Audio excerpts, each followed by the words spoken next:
Hi everybody, and thanks for joining me today on Psyched with Setmire. We're going to look at the three different theories of emotion in this little lecture presentation. So I'll define emotion for you. We'll talk a little bit about the james-lange theory, the Canon theory, and the Schachter Singer or two-factor theory. And I'll definitely give you a few examples. I have some little graphics in here that will hopefully make it helpful. And then we will end with a couple of other kind of side theories or smaller theories that also have a little bit of popularity. So thanks for joining me, and let's take a look at some of the different ways we can explain what causes our emotions and the order in which they occur. So let's start with what are emotions? What is an emotion? And in psychology, emotion is often defined as this complex state of feeling that can result in a physical and psychological change and influence our thoughts and behaviors. Our emotions can really exert an incredible, powerful force on our behavior, on our preferences, on the actions that we take. And there are so many different ideas about, what they are, where they come from, how many of them that we have. And some of the things that we do know is that the word emotion first appeared in our language around the mid-16th century, adapted from a French word literally meaning to stir up. I don't speak French, so I'm not going to attempt to butcher the French word there, but you can see it here on the screen. But we've had this word in our language for a long time and have quite a few different definitions for it. As I said earlier, it's kind of this complex state causing physical and psychological changes and influencing behavior. But other definitions include that human emotion involves physiological arousal, expressive behaviors, and a conscious experience, and also that emotions are this complex psychological state involving three distinct components: a subjective experience, a physiological response, and also an expressive response. So kind of a little bit of variety already in the way that we're defining the word emotion. And there's definitely even more variety when we talk about the major theories. And quite a few people, researchers, philosophers, psychologists, have proposed these theories to explain kind of how and why we have emotions and how they occur. And that's what we'll look at from here. What are some of the different theories of emotion, and how do they explain the way that emotions occur in our system? So when we look at theories of emotion, there are really kind of three core theories that we typically describe. And the first one is called the james-lange theory. And you'll see with most of these theories, or with all of them, they're really named after the person or people who coined them or invented them or developed them. And the james-lange theory is named after William James and physiologist Carl Lange, who both kind of independently proposed the same idea in the late 19th century.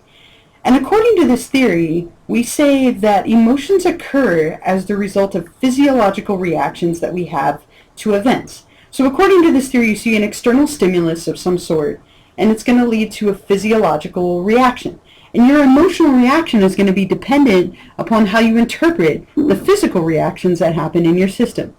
So let me give you an example, and I'll use this one all the way through. If you look at the diagrams that I have here on the page, let's say that you're driving late at night, right? I think of like the 101 up in Humboldt where I went to school, but you're driving on the 101, dark, windy road, and a deer jumps out in front of your car.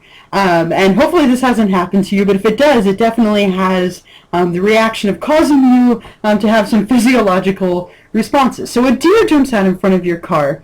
According to this theory, the james-lange theory, your heart is going to pound, your palms are going to sweat, you're going to physiologically or physically react. There's going to be a level of arousal of your sympathetic nervous system, which is going to lead to the emotion of fear.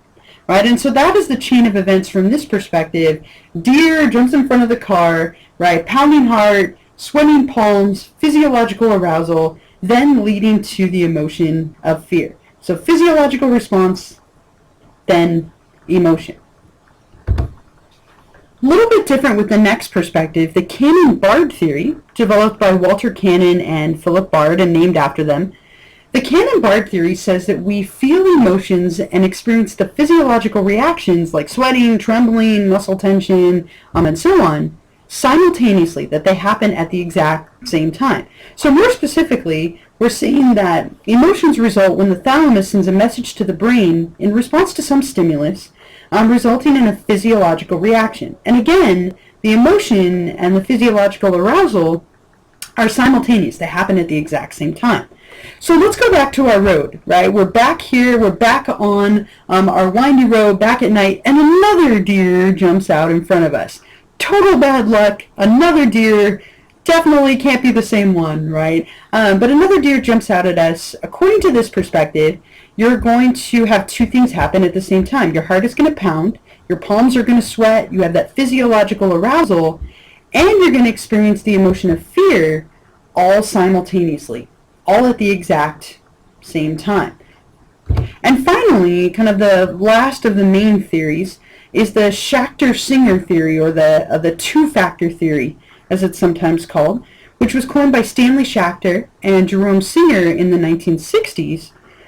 And according to this perspective, we say that physiological arousal occurs first, and then an individual must identify the reason behind the arousal in order to actually experience and label it as an emotion. And this is, again, sometimes called the two-factor theory, because the experience of an emotion depends on two different factors, right? Your physiological arousal and then the cognitive processing and kind of labeling of it. So one more time, last time, I don't know why, but you're back on that road again, and you have the worst luck humanly possible. Yet another deer is going to jump out in front of your car. According to this perspective, your heart's going to pound, your palms are going to sweat, you're physiologically aroused. You're going to experience an emotional reaction that you label as fear, and then you feel afraid. So there are two different elements or levels, kind of two pieces happening here, hence the name, the two-factor theory. So let's look at one more example, kind of bringing those three theories together, and then I'll mention a couple of additional theories that are floating around that do have a little bit of kind of popularity and support to them. But let's look at an example of this little diagram that I have over here with a snarling dog. So from the James-Lange theory, if you were approached by a snarling dog, it was going to lead to things like arousal and different physiological changes in the body, like your heart beating faster, and that's going to then lead to the conscious experience of fear. So the physiological reaction to the conscious reaction of fear. I'm afraid because I'm shaking. The Canon theory, a little bit different, right? The snarling dog is going to lead to some brain activity, which causes some things like arousal in the body. That's going to cause that pounding heart again, sweating, that autonomic nervous system response, and then conscious fear. They happen at the same time. So I'm shaking and feeling afraid at the exact same time. It's simultaneous. And then the Schachter-Singer, or the two-factor theory, leads to a couple of different things, two factors going on. The snarling dog causes changes in the body, that physiological reaction of, again, heart pounding, sweating, and so on, or shaking. And then you have the cognitive appraisal, or the labeling of that, to lead to the conscious experience of fear. So the snarling dog is dangerous, that makes me feel afraid, that cognitive component. Now, as I mentioned earlier, there are two other perspectives that we sometimes see mentioned, the facial feedback theory, and then Lazarus's cognitive mediational theory. And while they don't have the popularity of the three that we've discussed, I do want to mention them. The facial feedback theory, which is this one right here, this scenario, has this component to it where emotion is the experience of changes in our facial muscles. In other words, when we smile, we experience pleasure or happiness. When we frown, we experience sadness.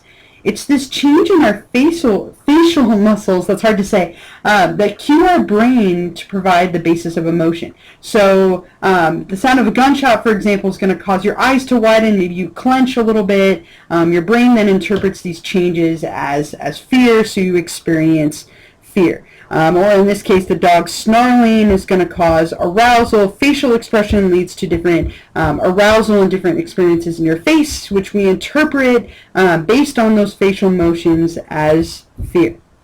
And then finally, from Lazarus's cognitive mediational theory, we're talking about kind of at the core of it an idea of appraisal.